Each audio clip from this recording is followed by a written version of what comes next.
2√5 है, ठीक है। तो हंस लो फिर, ये 5 और ये दे रखिए कितने 3√5/2, और ये पूछिए AL और CM। तो हम ऐसा लिख सकते हैं कि 4 गुणा 3 3 9 45/4 प्लस CM² बराबर 5AC², यानी कि 125।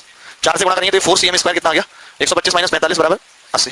तो CM² कितना आ गया 20, CM बराबर 2√5। ये उत्तर है, ये यार आपका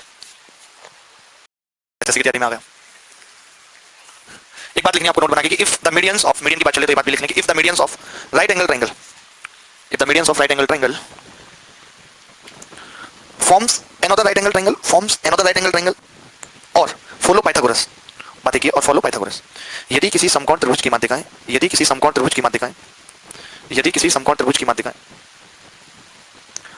एक दूसरा समकोण त्रिभुज बनाती है, यदि किसी समकोण त्रिभुज की माध्यिकाएं एक दूसरा समकोण त्रिभुज बनाती हैं तो उस मतलब मूल ऐसे लिखेंगे, तो मूल समकोण त्रिभुज की भुजाओं का अनुपात, यानी कि the ratio of sides of original triangle, the ratio of sides of original triangle will be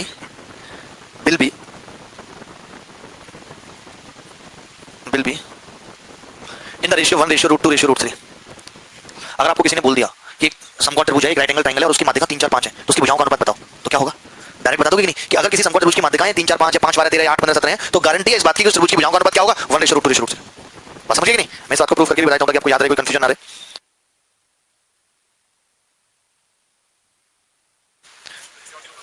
इस दर्द दिल की सिफारिश हो तो क्या नेपाल के साथ भी है सेम दिक्कत?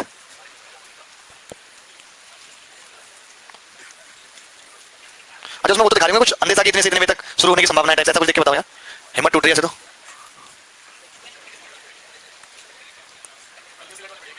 वही तो यार, कल वो बढ़िया खेल जाएंगे क्योंकि आज उन्होंने सीख लिया, प्रैक्टिस हो गई उनकी। बात तो यही है, डरा रहे यार आप तो।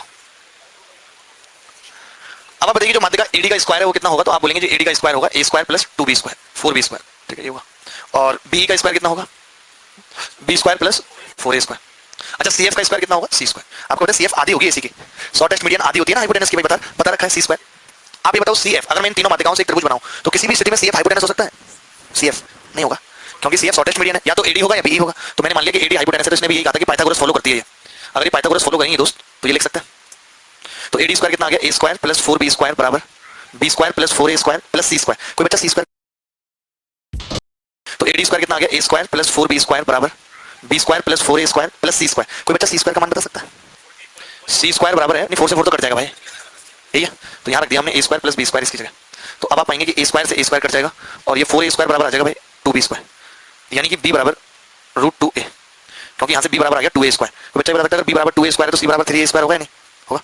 तो हमें ABC का अनुपात बताना है बेसिकली तीनों भुजाओं का। तो A तो अपनी जगह A है, B का मान कितना है √2 है, C का कितना है √3 है, तो A से A कट गया, तो ये आ गया 1:√2:√3। यही मैंने आपको बताया कि अगर मीडियंस में भी पाइथागोरस लग गई भाई तो जो भुजाओं का अनुपात है वो क्या होगा 1:√2:√3। आप बहुत बेकार आदमी हो यार। ये हमने लिख लिया, इसके बाद एक छोटा सा पॉइंट लिख लें,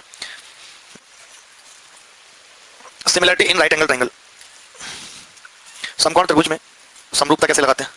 ABC एक ट्रायंगल है, हमने परपेंडिकुलर खींच दिया BD, ठीक है। ABC एक राइट एंगल ट्रायंगल था और BD क्या है परपेंडिकुलर है AC के। तो हम क्या क्या निष्कर्ष निकालते हैं? पहला कैसे निकालेंगे, देखिए अगर मैं इस ट्रायंगल का एरिया निकालूं तो आप बोलेंगे area half AB into BC से भी निकल सकता है और हाफ AC इंटू BD से भी निकल सकता है। तो हाफ से हाफ कट गया, BD यहाँ से कितनी आ जाएगी जलने के बाद बटे AC, AB इंटू BC बटे AC। कल मैंने देखा यार एक बंदा मतलब ठीक ठाक कपड़े पहने थे बाद में सेकंड। इसके बाद और काम की बात क्या है कि जैसे आप पहले तो देख लीजिए तीनों ट्रायंगल सिमिलर क्यों है। मैंने किस ट्रायंगल की बात की? मैं बात कर रहा हूँ ABC ट्रायंगल की, जो सिमिलर है ABD के और जो सिमिलर है BDC के। क्यों? क्योंकि अगर ये एंगल अल्फा है तो ये 90 माइनस अल्फा होगा, ये अल्फा है तो ये 90 माइनस अल्फा होगा, ये 90 है तो ये अल्फा होगा। यानी आपने देखा कि पूरे तीनों ट्रायंगलों में तीन ही कोण है, अल्फा 90 और 90 माइनस अल्फा, ठीक है। अब अगर आप इसमें tan अल्फा लगाओ, tan अल्फा जरा बताना इसमें tan अल्फा कितना होगा इसमें, तो आप बोलेंगे BD बटे CD।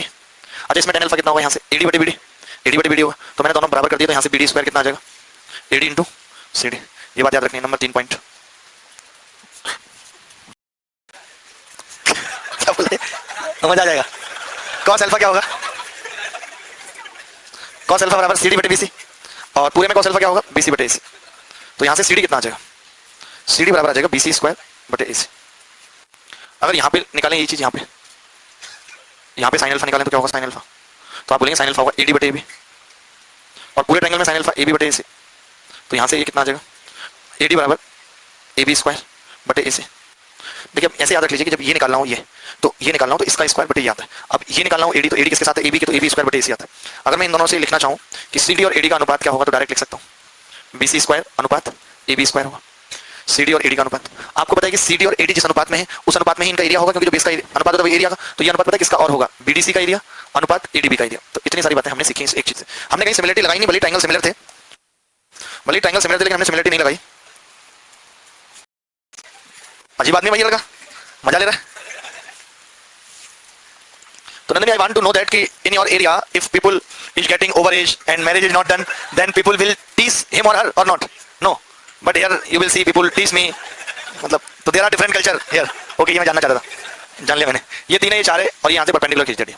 तो आपसे क्या क्या पूछ रहा है, आपसे पूछ रहा है बीडी एडी सीडी, और एडी और सीडी का अनुपात अलग से निकाल देना, एबीडी का एरिया क्या होगा, ये सब आपसे पूछ।